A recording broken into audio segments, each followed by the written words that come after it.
5 weeks from now, we will still be pretty much under a type of lockdown that will not allow mass congregations of 1,000, 2,000 people in our masajid, nor would it be wise to do so unless something changes dramatically. If that is the case, then we need to find an alternative mechanism to keep our iman strong. The concept of having a Ramadan without the masjid and without community and without the jama'ah of people, it is alien to my cultural upbringing. That having been said, we have to be brave enough to acknowledge the Sahaba did not have Ramadan the ways we have Ramadan. There was no Taraweeh prayer in the time of the Prophet ﷺ. There were no community iftars that we are accustomed to. They would eat at home individually. They didn't have enough surplus food to have massive feasts. So in some ways, perhaps we will have to rediscover the spirit of Ramadan as it really used to be. But the Sahaba themselves, they never prayed Taraweeh, by and large, other than 2 nights as we know.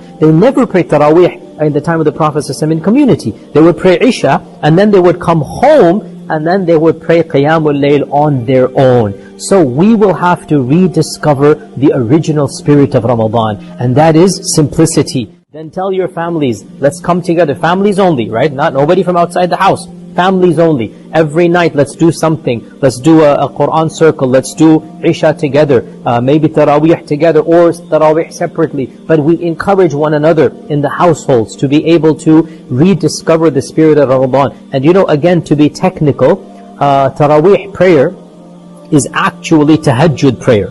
And the best time to do it is not right after Isha. The best time to do it is actually the last third of the night, which is before Fajr. And if Allah wills that we are not going to work and we're working from home at that point in time, and if Allah wills that we're able to transfer a little bit of timings here and there, perhaps some of us can try to revive that spirit of Ramadan, where we are praying Taraweeh as actual proper tahajjud and Qiyamul Layl, where we wake up at 3 a.m. and we do Qiyamul Layl and Tahajjud at that time, and then we have an iftar, and then we have to go to work, and then we come back early, meaning work is going to be in our own houses, maybe even, then come back early and sleep, and then sleep in the afternoon, as was the sunnah of the Prophet ﷺ. So in every single disaster and calamity, the believer finds the positives and finds the good.